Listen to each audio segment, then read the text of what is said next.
כולם רוצים שירים פשוטים, שירים בשני אקורדים. כולן דורשות מילים פשוטות שלא אומרות לי שום דבר. המלחמה הזאת היא כבר שנה וחודשיים. זה לא 6 הימים הדבר הזה. זה גם לא 6 החודשים. אם אנחנו לא נדע להברר את המקומות האופטימיים שבתוכנו, ואם אנחנו לא נצליח לרקוד ולשמוח, אז אנחנו נהיה ממש על הפנים. ואני יכול לספר שבהופעות שעשינו, ראה יותר מפעם אחת ויותר מפעמיים ויותר מ10 פעמים, שאנשים שרצחו להם וחטפו להם ופינו אותם וקראו להם דברים נוראים, עלו על הבמה איתנו וצרכו את המילים באושר גדול. אז אם הם יכולים ואם להם מותר, ברור שלכולנו מותר.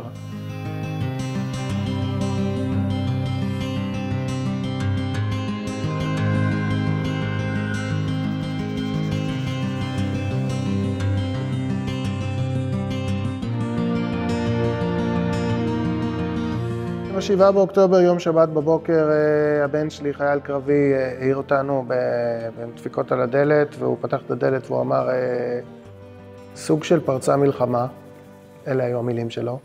וביום, לדעתי, אולי כבר ביום חמישי, אני חושב שביום חמישי כבר, שאחרי שבת, התחלנו להופיע בהתנדבות. אני קראתי לזה עזרה ראשונה תרבותית, נתנו עזרה ראשונה תרבותית בכל הארץ, בקצב של 3 ו4 פעמים ביום,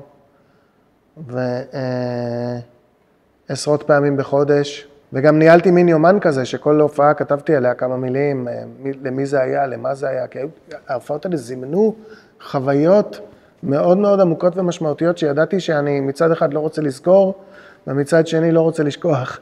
אז כתבתי את זה, הפסקתי אחרי ההופעה 52, אבל היו מאז עוד מלא. הופענו במוצאי שבת שאחרי שבת, זאת אומרת ב14 כנראה, בשוהם, באולם ספורט, למילואימניקים שבדיוק יצאו מכמה ימים בעוטף, שבהם הם בעיקר פינו גופות. מהנובה ומהבחור שהכניס אותנו כזה מסביב וזה, הוא תיאר בעדינות ומתוך התחשבות את הדברים שהוא ראה. הוא אמר, הייתי בבאבי יאר. ככה הוא. זה העומק של הסבל שכולנו נמצאים בו, אם אנחנו יודעים או לא יודעים.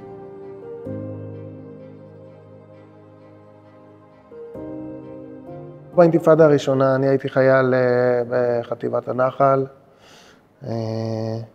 גדוד 50, ושמו אותנו בשתי, ממש מחוץ למחנה פליטים שתי. ולסים שאנן זה שיר שנזכר ברגע האמיתי שקרה לי, ושאני סוחב איתו איתי עד היום, כי הרגע הזה הוא מחזיק מציאות חלופית.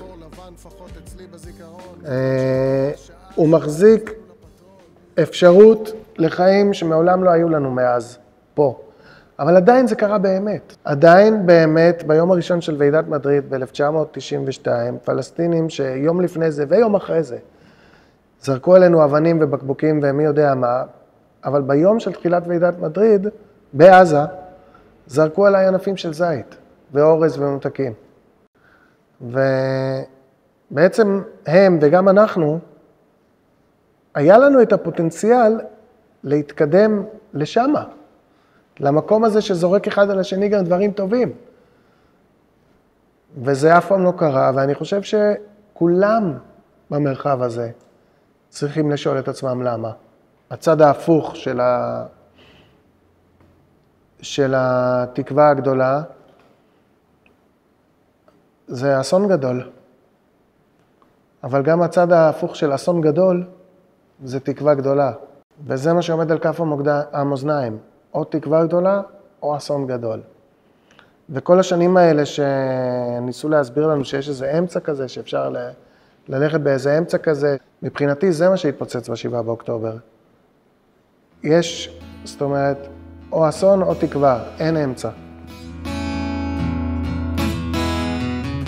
כולם רוצים שירים פשוטים, שירים בשני אקורדים. כולן דורשות מילים פשוטות שלא אומרות לי שום דבר.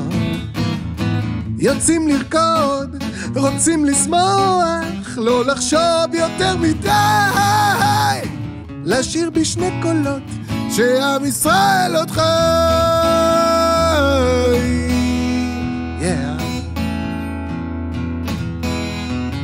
כולם יושבים בבית קפה, מאזינים לרדיו, בלה בלה בלה, בכל שעה החדשות, אחר כך יש פרסומות, בלה בלה בלה. רוצים לרקוד, רוצים לשמוח, לא לחשוב יותר מדי, לשיר בשני קולות שעם ישראל עוד חי.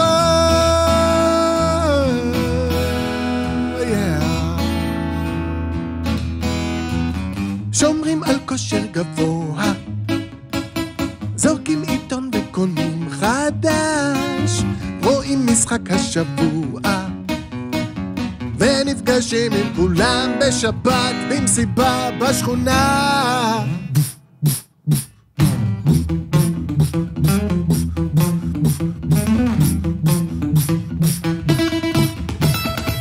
כולם רואים שעה טובה ומוחאים כפיים, אך השעה היא די רעה, תראו איך שאני נראה. רוצה לבכות, רוצה לצרח, אך את זה לא ישדרו. להיות נחמד כדאי, כי עם ישראל עוד חי.